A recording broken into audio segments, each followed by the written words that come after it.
माया और आसक्ति, दुहक का कारण और मुक्ति का मार्ग। कथा, भ्रम का जाल और वैराग्य की शक्ति। भाग 1, अर्जुन का मोहजाल और माया की प्रकृति। कुरुक्षेत्र में मोह की अग्नि। कुरुक्षेत्र का मैदान। अर्जुन मोह से ग्रस्त हैं। उन्होंने अपने प्रियजनों के शरीरों को देखकर शोक व्यक्त किया। श्री कृष्ण ने उन्हें आत्मा की अमृता, अजर अमर और कर्म योग, निष्काम कर्म का ज्ञान दिया। लेकिन अर्जुन के मन में अभी भी एक गहरा प्रश्न है। अर्जुन विनम्रता से, हे केशव, जब मैं सत्य को जानता हूं, जब मेरी बुद्धि विवेक से निर्णय लेती है, फिर भी मेरा मन बार बार अपनों और संसार की ओर क्यों खींचा चला जाता है? ऐसा कौन सा बल है जो मुझे गलत काम करने या मोह में फंसने पर विवश करता है, जैसे कोई गुलाम हो? अर्जुन का यह प्रश्न सीधे माया की शक्ति पर चोट करता है, वह शक्ति जो हमें सत्य जानने के बाद भी भ्रमित करती है। माया, ईश्वर की अद्भुत शक्ति। श्री कृष्ण मुस्कुराते हैं और माया की प्रकृति को समझाते हैं। वे कहते हैं, दैवी ह्येषा गुणमयी मम माया दुरत्यया मामेव ये प्रपद्यन्ते माया में तरंति ते ताऊ। अर्थात यह अलौकिक, त्रिगुणमयी, सत्व, रज, तम, मेरी माया, दैवी शक्ति अत्यंत कठिनता से पार की जा सकती है, किंतु जो मेरी शरण में आ जाते हैं वे इस माया को पार कर जाते हैं। माया क्या है? श्री कृष्ण समझाते हैं कि माया कोई बाहरी शैतान नहीं, बल्कि मेरी ही शक्ति है। यह संसार को होने का भ्रम देती है। यह वह जादू है जो हमें नश्वर शरीर, क्षणभंगुर संपत्ति और अस्थिर संबंधों को स्थायी सत्य मान लेने पर विवश करता है। त्रिगुणों का खेल। यह माया 3 गुणों सत्व, रज, तम से बनी है। ये गुण ही हमारे मन, बुद्धि और अहंकार को बांधते हैं। यही हमें विषयों, इंद्रियों के सुख की ओर खींचते हैं, जिससे आसक्ति पैदा होती है। आसक्ति का चक्र, मोहजाल। श्री कृष्ण आसक्ति के दुखदायी चक्र को विस्तार से बताते हैं, जो आज के जीवन का भी यथार्थ है। ध्यायतो विषयान पुंसः संगस्तेषु पजायते संगात संजायते कामः कामात् क्रोधो भिजायते। अर्थात विषयों, सुखों का चिंतन करते हुए मनुष्य की उनमें आसक्ति, अटैचमेंट पैदा हो जाती है। आसक्ति से इच्छा उत्पन्न होती है और इच्छा के बाधित होने पर क्रोध उत्पन्न होता है। क्रोध से भ्रम, बुद्धि का नाश और भ्रम से मनुष्य का पतन होता है। यही मोहजाल है जिसमें फंसकर अर्जुन युद्ध से विमुख हुए थे। भाग 2, आधुनिक जीवन में आसक्ति का बंधन। आधुनिक मोह। विक्रांत की कहानी। कहानी का पात्र है विक्रांत, जो एक सफल इंटीरियर डिजाइनर है। विक्रांत बहुत खुशहाल दिखता है, पर वह मोह के गहरे जाल में फंसा है। 1, वस्तुओं से आसक्ति, धन की माया। विक्रांत ने एक भव्य घर खरीदा है और वह लगातार उसकी मरम्मत और सजावट में लगा रहता है। यदि कोई चीज टूट जाती है या खराब हो जाती है तो उसे भयानक दुख होता है। वह मानता है कि उसकी पहचान उसके घर और उसकी कारों से है। 2, व्यक्ति से आसक्ति, रिश्तों की माया। विक्रांत अपनी पत्नी और बच्चों से अत्यधिक मोह रखता है।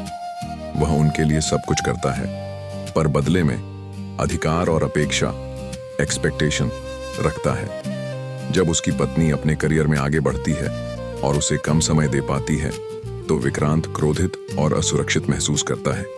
उसका प्रेम अब दर्द का कारण बन गया है, क्योंकि वह उन्हें स्वतंत्र आत्मा नहीं बल्कि अपनी संपत्ति मानता है। 3, पद से आसक्ति, अहंकार की माया। उसे अपने टाइटल और प्रसिद्धि से गहरा मोह है।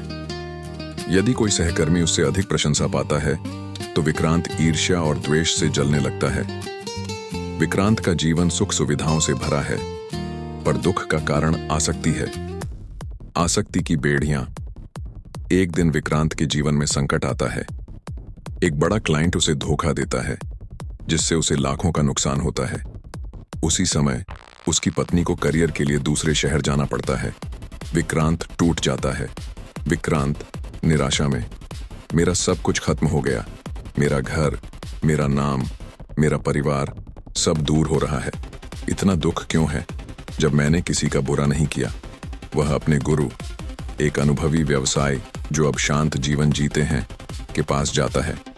गुरु प्रेम पूर्वक, विक्रांत, तुमने घर, कार और परिवार नहीं खोया है, तुमने अपनी भ्रमित पहचान खोई है। तुमने इन नश्वर वस्तुओं को मैं और मेरा मान लिया था, और जहां मैं और मेरा होता है वहां आसक्ति होती है, और जहां आसक्ति होती है वहां दुख होता है। गीता यही कहती है, तुमने माया के जाल को सत्य मान लिया। गुरु समझाते हैं कि मोहजाल से मुक्ति के लिए 2 तलवारें चाहिए। 1. ज्ञान की तलवार, यह जानकर कि संसार परिवर्तनशील है, नदी का पानी, शरीर, धन, संबंध सब बदलेंगे, इस सत्य को बुद्धि से स्वीकार करना। 2. वैराग्य की तलवार, जो परिवर्तनशील है उसके प्रति अनासक्त, डिस्पैशनेट हो जाना। भाग 3. मोहजाल से मुक्ति, वैराग्य और अभ्यास। वैराग्य का व्यावहारिक अभ्यास। गुरु विक्रांत को वैराग्य, आसक्ति का त्याग का अर्थ समझाते हैं। वैराग्य का मतलब जंगल में भाग जाना नहीं है। इसका मतलब है संसार में रहकर भी संसार से प्रभावित न होना, जैसे कमल का पत्ता पानी में रहकर भी गीला नहीं होता। मोहजाल से मुक्ति के 3 सूत्र। 1. आसक्ति को पहचानना, जागरूकता। जब भी किसी वस्तु या व्यक्ति के खोने का विचार सताए तो तुरंत खुद से पूछना, क्या यह वस्तु व्यक्ति मेरी आत्मा है? यह विवेक का अभ्यास आसक्ति को जड़ से काटता है। 2.